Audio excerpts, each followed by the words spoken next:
அன்பே சிவம் மனமே குரு என்றுணர்த்திய குருவே போற்றி.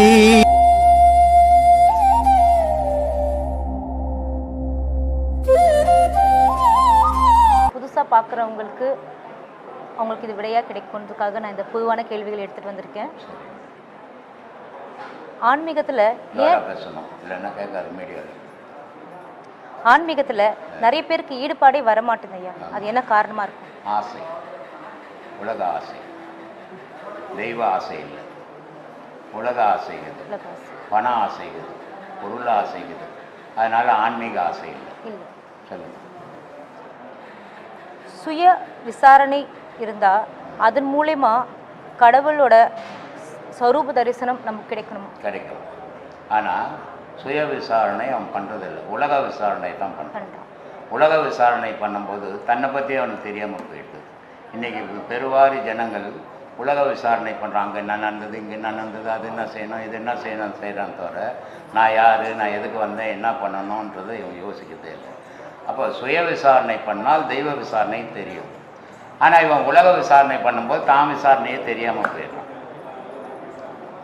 ஒரு மனிதன் தன் வாழ்க்கையில் உறவாடக்கூடிய உறவுகளில் எது சிறந்த சாமி? தெய்வமா இல்லை மனிதர்களா? தெய்வம். மனிதர்கிட்ட தான் தெய்வம் இருக்குது இல்லையா? பல வீடியோக்களில் சொல்ல மனிதனுக்குள்ளே தான் தெய்வம் இருக்குது. அந்த தெய்வ உறவு மனித உறவு எப்படி இருக்கணும்னா உண்மையான உறவாக இருக்கும். அதுதான் தெய்வ உறவு. நமக்கு ஏற்படும் அவமானம், அநீதி, துன்பங்கள் இதிலிருந்து விடைபெறத்துக்கு எந்த வழியாக இருக்கும் சாமி? சிந்தனைமா. காலையில் கூட சொன்னேன் நான், அவமானத்தை ஒரு மனிதன் மறக்கவே கூடாது. எவன் ஒருத்தன் அவமானத்தை மறக்கிறானோ அவன் வாழ்க்கையில் முன்னேறவே முடியாது. அவமானத்தை ஞாபகத்தில் எல்லாத்தையும் உலகத்தில் மறக்கலாம், நீ அவமானத்தை மட்டும் மறக்கக்கூடாது.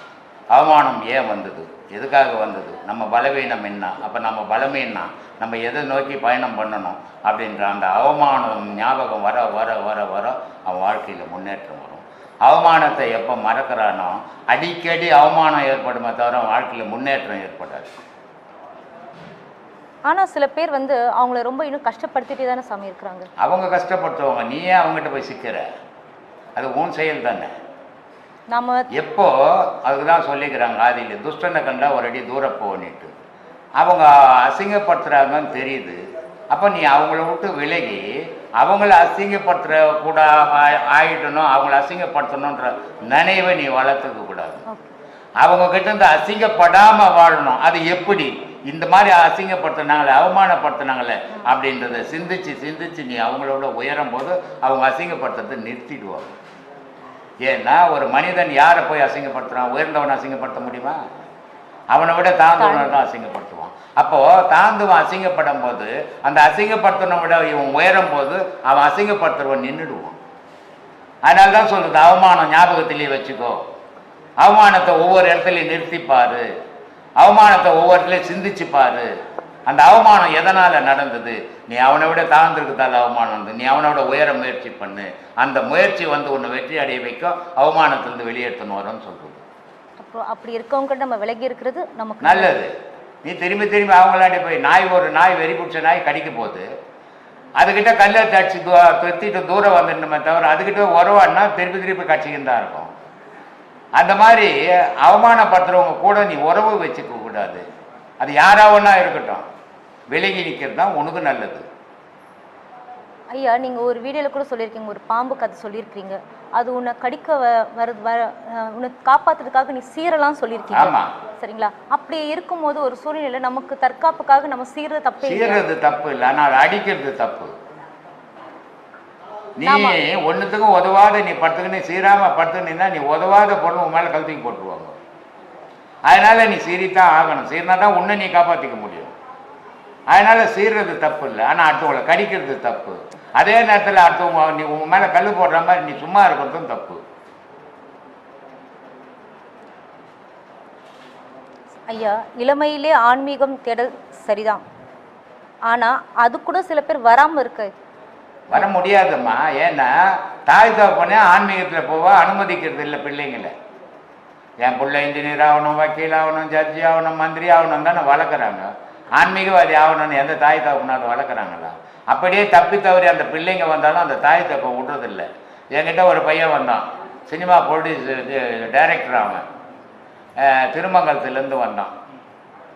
அவன் சொல்கிறான், வருத்தப்படுறான் என்கிட்ட, நான் ஆன்மீகத்தில் போகணுன்னு எவ்வளோ முயற்சி பண்ணி வீட்டுக்கு தெரியாத வரேன் சாமி. எங்கள் அம்மா சொல்கிறாங்க, இதெல்லாம் தேவையில்லை, போய் பணம் சம்பாதிட்டா, சினிமா துறைக்கு போடான்னு சொல்கிறாங்க. அப்போது அந்த தாய் தகப்பனே ஆன்மீகத்தில் போகாமல் தடுக்கிற எத்தனையோ தாய் தகப்பனுங்க இருக்கிற காலத்தில் எங்கே ஆன்மீகம் வளரும்? நிலையற்ற சந்தோஷம், நிலையில்லா சந்தோஷம் அப்படின்னு எதை சாமி நம்ம உணரலாம்? ரெண்டுமே ஒரு பொருள் தான் நம்ம நீ சொன்னது. நிலையான சந்தோஷம், நிலையற்ற சந்தோஷம் கேட்கணும். நீ அப்படி கேட்கலையே, எப்படி கேட்ட? என்ன எழுதிக்கிற பாரு. நிலையற்ற சந்தோஷம், நிலையான சந்தோஷம். நிலையற்ற சந்தோஷம், நிலையான சந்தோஷம். நிலையற்ற சந்தோஷம் எங்கே கிடைக்கும்? ஊர் ஃபுல்லாக கிடைக்கும். நிலையான சந்தோஷம் எங்கே கிடைக்கும்? பிள்ளைங்க கிட்ட கிடைக்கும், கணவங்கிட்ட கிடைக்கும், தாய் தப்பங்கிட்ட கிடைக்கும், கடவுள்கிட்ட கிடைக்கும். ஆனால் கணவங்கிட்ட கூட சில நேரத்தில் சந்தோஷம் இல்லாத மனைவி ஆகிடுவான், பிள்ளைங்க கிட்ட கூட சந்தோஷம் இல்லாத சில நேரத்தில் தாய் தப்பம் ஆகிடுவான். ஆனால் கடவுள்கிட்ட எப்பவுமே சந்தோஷமாக இருக்கலாமா?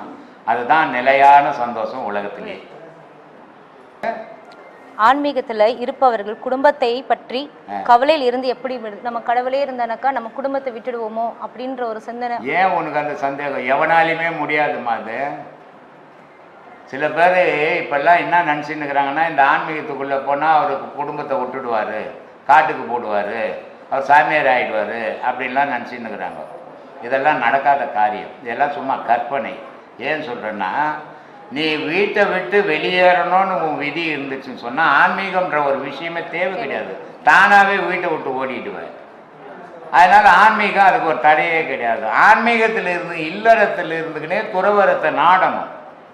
அதுதான் ஒரு ஏதோ ஒரு பிறவியில் உனக்கு அது முழுமை பெறும். நீ ஆன்மீகத்தில் போன உடனே நீ ஞானி ஆக முடியாது.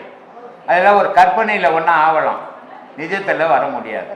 நான் இமயமலைக்கு போயிருந்தேன், அங்கே நிறைய ஒரு 500 பேர் இருக்கிறாங்க. நான் நினச்சேன் இவங்கெல்லாம் ஒரு பெரிய ஆன்மீகத்தில் போகிறாங்க போலகுதுன்னு நினச்சேன்.